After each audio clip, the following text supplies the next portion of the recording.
Yo, what's up with y'all, man? I hope you're doing good. If you're new and you're a fan of the NBA, subscribe to this channel. So let's get straight into it. It's like it's Minute Maid, hijack 4, renegade, 24, number 8, Kobe shit fade away. Ballin' since 11th grade, still in school, let him hate. So over the last 24 months, almost every single All-Star in the NBA has been traded and shipped off to a new team for bigger and better opportunity to win, of course, the NBA's most valuable and most prized possession, that NBA championship. So many teams made hella bold moves and haven't hesitated to pull the trigger and let those final bullets fly to hit their target. There wasn't a single ounce of shook in their bone, in their blood, and they rolled the dice. And a lot of teams either A, got better, converted, or won an NBA championship, or at least to the minimum put themselves in a better position to get one and work towards it. I applaud teams like the Raptors. They did some pretty bold things over the last few months, things a lot of shook and conservative organizations wouldn't have even thought of. The saying goes, scared money don't make money.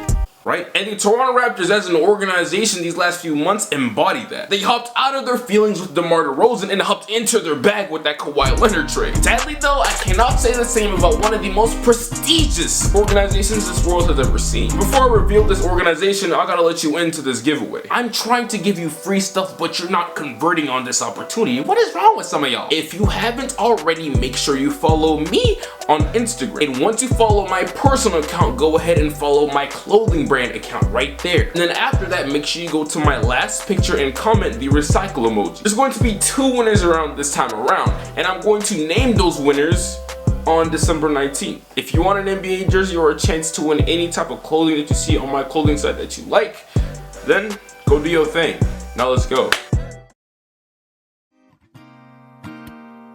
Back in the summer of 2018, so many things went down, and so many narratives at the time were in the air. One of the most powerful seismic waves shifted the league. LeBron James packed his bags and left Cleveland to go to the Los Angeles Lakers all by his lonesome. Once that happened, all eyes were on the San Antonio Spurs because at the time they had Kawhi Leonard and was dangling him in front of the league's eyes, dangling that man in the air as if he was a donut. And that donut, of course, caught the eyes from all 29 of the fat kids around the block. But the most popular fat kid of them all seemed like he was the hungriest, and this fat kid of course was the Los Angeles Lakers. They were hella hungry because of all these subtle messages and hints that were thrown at them. We all saw it, and this fat kid, the Lakers, had the most hustle to try to make something happen and make a deal come through. But Greg Popovich and the rest of the organization completely ignored him and just put the blinders on, just because of who that fat kid was and what they stood for over the last 72 years. Them boys in San Antonio had way too much pride and an absolute humongous head to go ahead and do what was absolutely the best option for them and agree to a fair, acceptable trade proposal from the Lakers. Fast forwarding though, 12, 14 months later, they are now sitting towards the bottom rather than the top of the West, in their sorrow, weeping and probably regretting the rejection that they gave the Lakers. The rejection that they gave specifically to Brandon Ingram. Brandon Ingram absolutely glowed up since then, and he's been everything that scouts said he would be, thanks to the beautiful ladies named Adversity and Opportunity. A player like Brandon Ingram is exactly what they need right now. A young player to build around, a young player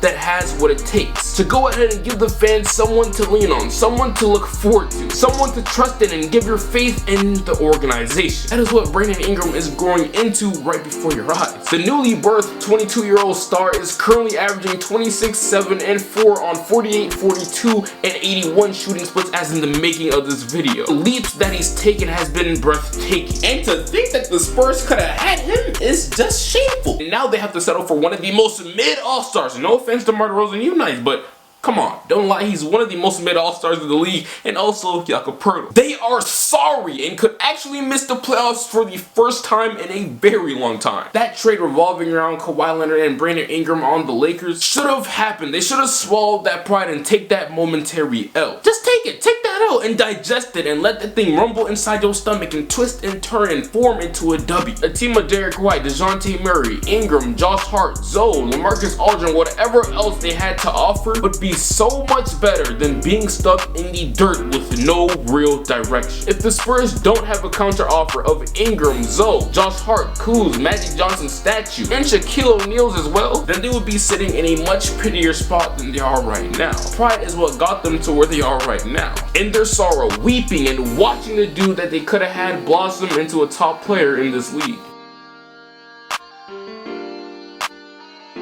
this is only the first of many cases that are a part of this vibe-worthy video. The next victim happens to be the Philadelphia 76ers. You see, no one really brought this to light yet because it's not really a huge story yet because the Sixers are still good, but it looks like the Philadelphia 76ers are being ran by one of the more impatient GMs in the league. A couple years ago, this team was set up in a beautiful position to earn a championship, and they were once looked upon as a potential future dynasty, partly because of all the flexibility that they had and all the possible moves that could have been made to improve this roster. But all of a sudden, it seems like all that talk is on the verge of bursting into flames. Over the past year, they've had key players who make too much sense to be a part of their roster just thrown away. Robert Covington, Dario Saric, Landry I'm not even gonna say his last name, but that dude, Wilson Chandler, and pick after pick after pick, and also plus Mike Muscala. They've given all that up for Tobias Harris and Mike Scott basically since Jimmy Butler decided that Philly was not the move, thus leaving Philly in quicksand. They are sinking, but not as fast as many see. The impatience and the I want to see it happen now type thinking, and a few other things here and there like Ben Simmons posting up Draymond Green type stats, it's what's demolishing their future. And now the help that they have surrounding Ben and Embiid is Josh Richardson, Al Horford, Tobias Harris, and a few other players. You see, this roster isn't bad at all, but this is the last tweaking of any sort that they can do because of the gluteus maximus contracts that they handed out this offseason. Unless, of course, they find a diamond in the rough. But other than that, if they're going to win a championship, it has to be sooner than later with this nucleus. Now, the fit of these players on their roster isn't too bad at all, but they could have done better. Better than last year's team, and most definitely better for the long term. When the New York Knicks threw out Kristaps Porzingis' name in front of the entire NBA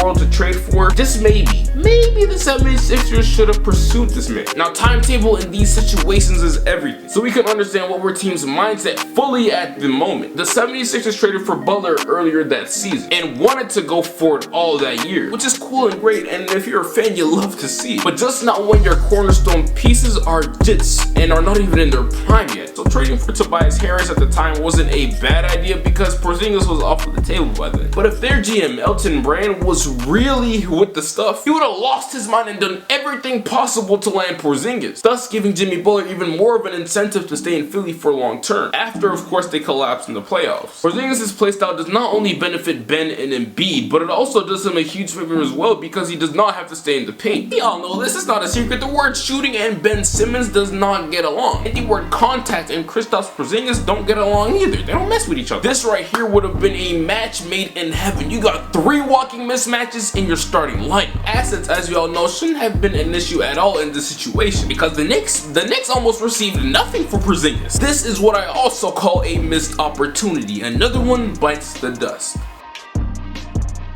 Final trade that should have happened that we're going to be discussing today revolves around Slick, the last player, or one of the last players that I just mentioned, Jimmy Butler. Jimmy Butler, regardless of how you want to feel about him and his antics, makes teams better, much better. Apparently so much better that the Houston Rockets attempted to move heaven and earth for him by offering up 4 first-round picks for Jimmy. Now, whether if that was a good or bad move for Houston is neither here or there. We're not talking about them. We're not focused on Houston right now. All eyes in this case should be pivoted towards Minnesota. What are you doing? Now, 4 first-round picks coming from Houston initially doesn't sound too good, too enticing at all, because of course the Houston Rockets are a great regular season team. But those 4 first-round picks could have easily been flipped for future deals. A couple of those picks could have been used as leverage. For example, in the 2019 NBA draft, as we all know, they ended up moving up to select Jarrett Culver at number 6. They would have traded away Jimmy Butler for 4 of those first-round picks months prior and collected those late 2018 picks that they were offered, and I don't know, call up the Grizzlies and be like, "Ayo, champ." I don't know why I'm calling you champ because you never won an NBA championship in your life, but hey, champ, we got a couple first rounders waiting for you right now out in the bando. What's up with it? And offered them that 6th pick if they still had it, or that 11th pick, or whatever the case may be, or that number 2 overall pick. That's the deal. That's the proposal right there. Now the Grizzlies could have said yes or no. I don't really know, and that's neither here or there. That's the point. They had the chance, the opportunity. That's the whole idea, to go ahead and draft Ja Morant. If they have that man alongside Karl-Anthony Towns and the new and improved Andrew Wiggins, we're looking at the Minnesota Timberwolves in a completely different light today. Point blank, period. This is the the end of the video though, man. I really do appreciate you for coming over here on my channel today and seeing what I have to talk about. That's really extremely dope of you. Now before you go, I want you to go ahead and leave a like on this video, comment, and also share this video with 2 of your other friends, and also apply for that giveaway. You want free stuff or not? I'm trying to give you free stuff, man, and give you this early Christmas present. Once again, I'm gonna announce the winner on December 19th. But yeah, man, this is the end of the video. I appreciate you guys for watching. But outside of that, most importantly, I hope you make your day great. But until then, I'll get right with you. No way, maybe back when I couldn't get a play, no home, I ain't have a place to stay, I got to work, made the surf, free the way, told my girl who that